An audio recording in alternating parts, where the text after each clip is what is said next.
लोग शांति की बात करते हैं, बट आज की दुनिया में असली शांति का मतलब है दुश्मन से बड़ी लाठी होना। और भारत की इसी लाठी का नाम है अग्नि 5। बट इस मिसाइल को एक लाठी से कंपेयर करना एक अंडरस्टेटमेंट होगा, क्योंकि ये एक लाठी की कीमत पड़ती है लगभग 100 करोड़ रुपए। और इसका इतना खौफ है कि हमारी पॉलिटिकल लीडरशिप इसको इस्तेमाल करने से कतराती है, क्योंकि अगर जिस दिन इसको इस्तेमाल करने की नौबत आ गई तो मे बी वो हमारे सिविलाइजेशन का आखिरी दिन हो सकता है। Hello guys, I am Prince and आज के वीडियो में हम जानेंगे कि अग्नि 5 को एंडर ऑफ सिविलाइजेशन क्यों कहा जाता है। और जब इसकी टेस्टिंग होती है तो ना सिर्फ पाकिस्तान और चाइना बल्कि अमेरिका और यूरोप भी इसको क्रिटिसाइज करता है। तो बिना देरी करे लेट्स स्टार्ट द वीडियो। अभी कुछ दिन पहले क्या हुआ था कि जब मोदी जी चाइना जाने वाले थे एससीओ की मीटिंग पे, तो उन्होंने एक एग्जीक्यूटिव ऑर्डर दिया अग्नि 5 मिसाइल को टेस्ट करने के लिए, जो कि अराउंड 100 करोड़ रुपए की पड़ती है एक मिसाइल। बट आप भी सोच रहे होंगे कि मीटिंग से पहले ये 100 करोड़ रुपए फूकने की क्या जरूरत है। सो बेसिकली ये एक पॉलिटिकल फोर प्ले होता है जिसमें अगली साइड को ये दिखाया जाता है कि we are serious with our security concern and हम कोई चीज हल्के में नहीं लेने वाले। और जो पोजीशन होती है एक पार्टी की वो उसको काफी स्ट्रॉन्ग कर देता है, thus increasing their bargaining power. But हम यहाँ तक आज पहुंचे कैसे? So let's go back to the time. साल है 1983 जब इंडिया ने अपना पहला वर्ल्ड कप जीता था कपिल देव की अगुवाई में, एंड पूरा देश काफी खुश था। But on the other hand जो हमारी पॉलिटिकल एंड मिलिट्री लीडरशिप थी वो आज भी चाइना से मिली हुई हार को नहीं भूल पा रही थी, क्योंकि चाइना के अटैक ने हमारे जितने भी लूप होल्स थे टैक्टिकल, मिलिट्री एंड डिप्लोमेटिक्स उसको खोल के रख दिए थे। एंड एक बहुत ही बड़ा सीरियस गैप था हमारी प्रिपेयर्डनेस में अगर जब चाइना की बात आती है। कंपेयर टू पाकिस्तान, इंडिया के पास काफी सारे ऑप्शंस है, including tanks, jets, missiles, even bombers. But China का केस काफी उल्टा था। 1962 में जब उन्होंने सरप्राइज अटैक किया था तो उस अटैक ने इंडिया को ऑफ गार्ड कैच किया था। उससे कुछ साल पहले हिंदी चीनी भाई भाई के नारे लग रहे थे हर स्कूल में, और सबको लग रहा था कि चाइना कभी इंडिया पर अटैक कर नहीं सकता। बट ये सारी असम्पशन चेंज हो गई। बट जो सबसे पेनफुल था वो थी चाइना की ज्योग्राफी। बिकॉज अगर हम चाइना को ओवरऑल देखें, जो उनके पॉलिटिकल, कल्चरल या इकोनॉमिक सेंटर्स थे वो इंडिया से काफी दूर थे, उनके ईस्टर्न पार्ट में लगभग 4 से 5,000 किलोमीटर दूर। और थियोरेटिकली वहाँ पे अपनी नेवी को भेजना, उसके पीछे आर्मी को भेजना एंड एयरफोर्स का इस्तेमाल करना वो किसी साइड से कम नहीं हो सकता। और लॉजिस्टिक्स को मेंटेन करना ऑलमोस्ट इम्पॉसिबल होगा इतनी दूर अपनी आर्मी को भेज के लड़वाने के लिए। सो अपनी असैसिनेशन से कुछ साल पहले जो इंदिरा गांधी है वो एक मीटिंग बुलाती है इसी को लेके। बट उस टाइम पे ओपनली इंडिया ये नहीं कह सकता था कि अब हम एक नया वेपन डेवलप करने वाले हैं, स्पेशली चाइना को ध्यान में रखते हुए। बट इंडिया भी एक तीर से 5 निशाने मार सकता था। 1980 का सिनेरियो ऐसा था कि हमारे पास कोई मिसाइल थी नहीं, एंड जो थोड़ी बहुत मिसाइलें थी वो या तो हम सोवियत रूस से खरीदे थे या बाकी देशों से। और अगर कोई जियोपॉलिटिकल उठक बैठक होती है तो मे बी जो उसकी सप्लाई है वो बंद हो सकती थी। तो जो नीड ऑफ द आवर था वो था कि अपने देश में बनी हुई मिसाइलें जो कि हमारी एयरफोर्स, नेवी और आर्मी के लिए काम आएगी। एंड इसी के तहत एक आदमी को पकड़ा गया जो इसरो में काफी नाम कमा रहे थे, जिनका नाम था डॉक्टर एपीजे अब्दुल कलाम। उनको बकायदा इंस्ट्रक्शन दी जाती है कि इंडिया अपनी मिसाइल डेवलपमेंट स्टार्ट करने वाला है एंड ये कुछ रेडिकल होगी। इंस्टेड कि हम एक एक करके मिसाइल बनाए, हम एक साथ सारी मिसाइलें बनाएंगे। और इस पूरे प्रोग्राम का नाम दिया गया था integrated guided missile development programme, जिसके तहत 5 मिसाइलों की फैमिली बनाई गई थी। और आपने भी इनका नाम सुना होगा, जैसे कि त्रिशूल, पृथ्वी और इवन नाग। बट इस पूरे मिसाइल प्रोग्राम में एक ऐसी मिसाइल थी जो हमारी किसी भी डिफेंस फोर्सेस के लिए बनाई गई थी। अगर उसका कोई इस्तेमाल कर सकती थी तो वो थी हमारी पॉलिटिकल लीडरशिप, और उसका नाम था अग्नि सीरीज।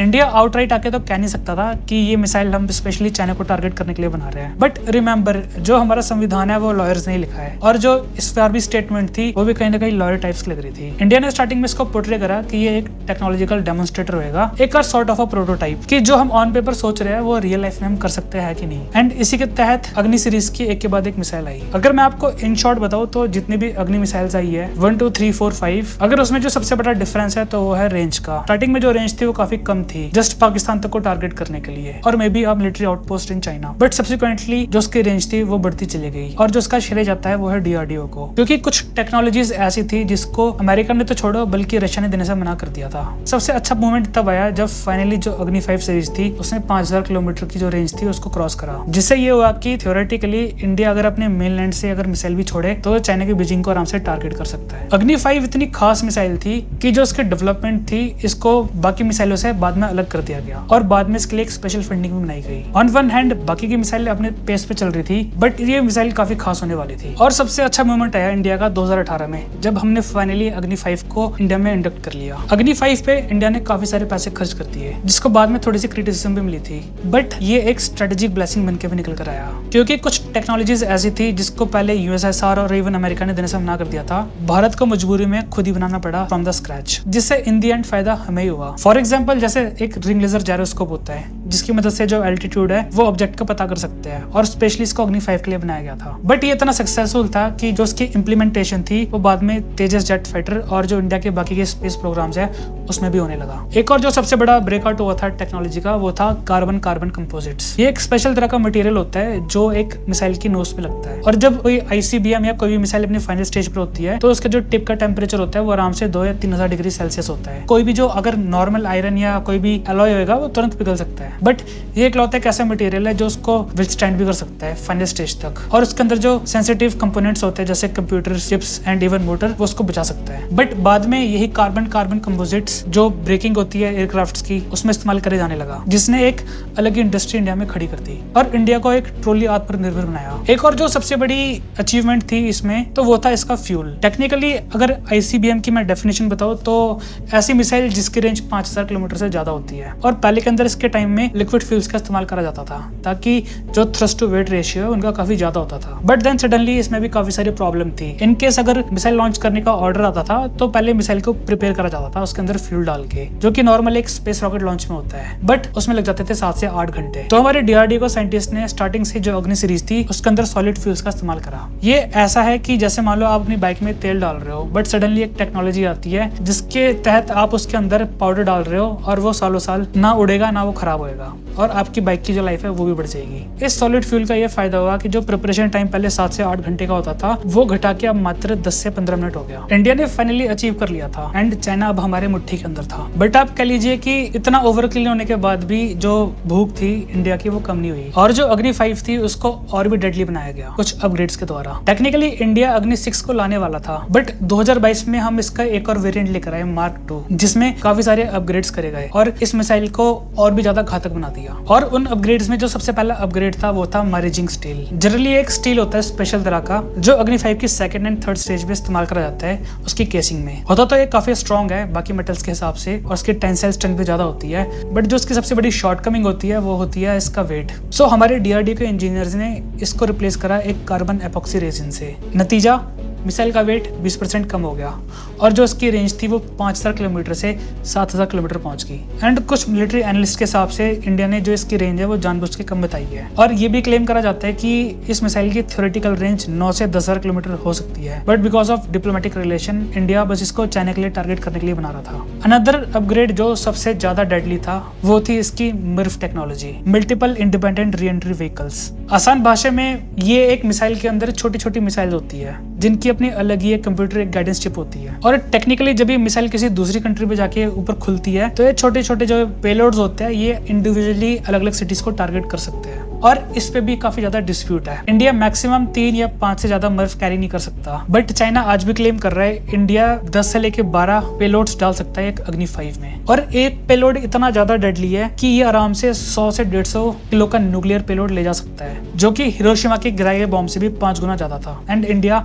ऐसे 10 से 12 कैरी कर सकता है, और हर एक पेलोड के अंदर अपनी एक गाइडेंस चिप होती है जिसकी मदद से वो कोई भी सिटी को टारगेट कर सकता है विद इन अ पैरामीटर जब मिसाइल ऊपर जाके खुलती है। अगर इतना भी काफी नहीं था हमारे DRDO के इंजीनियर्स के लिए, तो उन्होंने जो नेक्स्ट स्टेप चला था वो और भी ज्यादा डायबॉलिकल था। अग्नि 5 जैसी मिसाइल्स की जो स्पीड होती है बहुत तेज होती है, ऑलमोस्ट मार्क 24 या 25, जो कि लगभग बैठेगी 30,000 किलोमीटर प्रति घंटा। फॉर अ सिंपल कंटेक्स्ट, अगर मान लो मैंने चंडीगढ़ से कन्याकुमारी जाना है बाय कार तो मेरे को लगेंगे 48 घंटे, बट अगर मैं इस स्पीड पे जाऊँ इस मिसाइल के ऊपर बैठ के तो मुझे लगेंगे मात्र 6 मिनट। और कोई भी ICBM अगर इस स्पीड पे आ रही होती है तो दुनिया में ऐसी कोई भी टेक्नोलॉजी नहीं है कि इस स्पीड पे आते ऑब्जेक्ट को रोक सके, and that is next to impossible. So हमारे DRDO साइंटिस्ट ने क्या करा फ्यूचर का सोचते हुए कि इस मिसाइल्स के अंदर जो फेक पेलोड्स है उसको भी डाल दिया, और इन केस अगर फ्यूचर में अगर ये मिसाइल को डिटेक्ट भी करा जाता है तो जो फेक पेलोड है वो जानबूझ के ऐसे सिग्नल्स भेजेंगे कि यही असली मिसाइल्स है, एंड उसको इंटरसेप्ट करना और भी ज्यादा मुश्किल होगा। एंड जो सबसे बड़ा डायबॉलिकल पार्ट था इस पूरी अग्नि सीरीज का तो वो था उसका एक्चुअल पेलोड।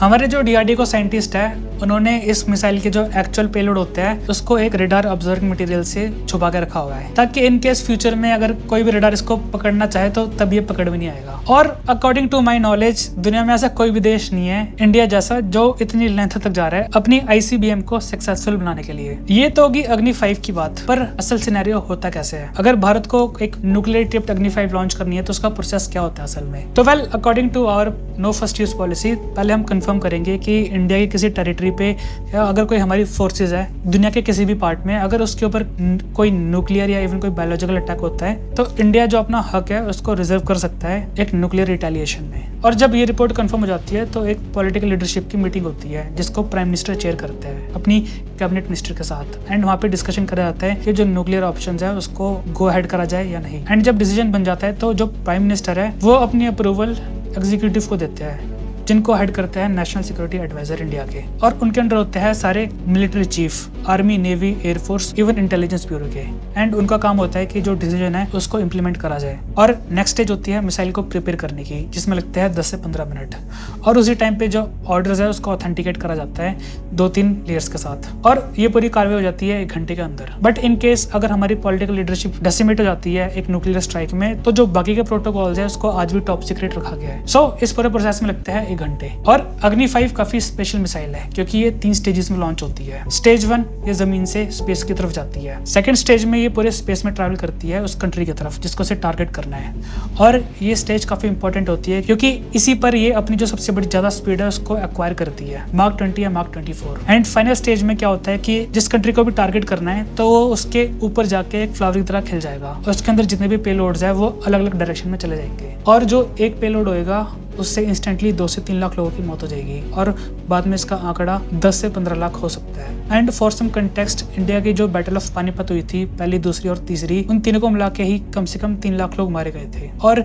ये काम सिर्फ एक मर्व उसे 3 गुना ज्यादा कर सकता है, और ये बस एक मर्व है। एंड थ्योरेटिकली ऐसे 10 पेलोड्स और होंगे। बैड के सिनेरियो में जो फेटालिटी है वो 5 मिलियन तक हो सकती है, almost 50 lakh. But in case of a worst के सिनेरियो ये आंकड़ा 2 से 3 करोड़ तक जा सकता है। और हाँ, ये बस एक ही मिसाइल है। पहली स्टेज में 3 से 5 मिसाइलें भेजी जाएंगी, देन उसके बाद स्टेज 2 में 20 से 30 मिसाइलें। अगर इन केस अगर दुश्मन के पास फिर भी कोई न्यूक्लियर स्ट्राइक की कैपेबिलिटी बचती है तो उसके बाद 30 से 50 मिसाइलें और भेजी जाएंगी उसको खत्म करने के लिए। एंड रिमेंबर, सारी की सारी न्यूक्लियर होगी, और ये रीजन है कि क्यों जो पॉलिटिकल लीडरशिप है इसको इस्तेमाल करने से कतराती है। जिस दिन इसको इस्तेमाल करने की नौबत आ गई तो उस दिन मे बी जो हमारी सिविलाइजेशन है उसका भी एंड हो सकता है। बट आपके माइंड में भी आ रहा होगा ये तो बहुत ही बड़ा स्टेप है एंड किसी भी कंट्री के लिए, और ना ही इस टाइम पे कोई टेक्नोलॉजी है इसको रोकने के लिए, let alone surviving this apocalypse. तो फिर बाकी इस कंट्रीज ने इसको काउंटर करने के लिए करा क्या है? तो वेल, आपने भी एक टर्म का नाम सुना होगा, मैड, म्यूचुअली अश्योर्ड डिस्ट्रक्शन। इसमें ये होता है कि इन केस अगर इंडिया की जो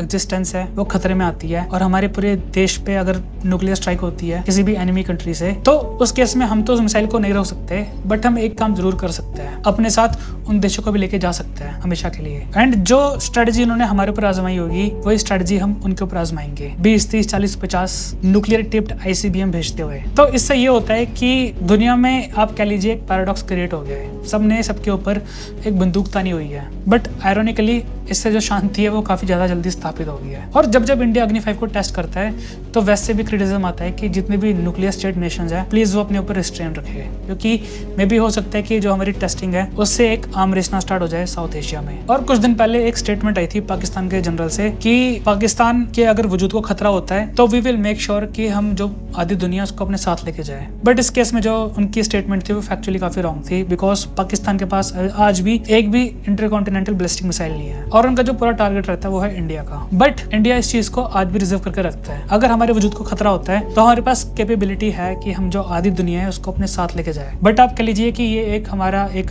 मैच्योर नेशन है जिसमें हमें पता है हमारे पास पावर है, बट फिर भी हम इसको एक जिम्मेदार देश की तरह इसको इस्तेमाल करते हैं। एंड कभी भी हमारे जो PM है या हमारे डिफेंस मिनिस्टर्स है उन्होंने कभी आज तक ओपनली ये नहीं कहा कि हम किसी पे भी न्यूक्लियर अटैक कर देंगे या फिर हम पूरी आधी दुनिया को अपने साथ लेके जाएंगे। और मेरी आंखों में यही होती है एक अच्छे और एक जिम्मेदार देश की पहचान। और जो सबसे इंटरेस्टिंग किस्सा था वो था गांधी जी का। जब हिरोशिमा और नागासाकी पे न्यूक्लियर बम गिराए गए थे तो उस टाइम पे गांधी जी जिंदा थे, और जब उन्होंने इसके बारे में सुना था तो उनकी जो स्टेटमेंट थी वो काफी सरप्राइजिंग थी कि जो न्यूक्लियर बॉम्ब्स है वो पूरी दुनिया को अहिंसा के रास्ते पे ले जाएंगे। और अब तक 80 साल हो गए हैं एंड दोबारा किसी ने न्यूक्लियर बम का इस्तेमाल नहीं करा। दुनिया ग्लोबलाइज्ड हो गई है, टेक्नोलॉजी काफी आगे चली गई है, और कहीं ना कहीं एक पीस है सबके सर पे बंदूक रख के, और कोई ट्रिगर दबाना नहीं चाहता। इंडिया की जो स्ट्रेंथ है इस टाइम पे ग्लोबल जियोपॉलिटिक्स में वो हमारी पॉपुलेशन या हमारी GDP के हिसाब से है या फिर जो हमारी न्यूक्लियर कैपेबिलिटी है उसके हिसाब से। Let me know in the comments, and तब तक ले जय हिंद एंड गुड बाय।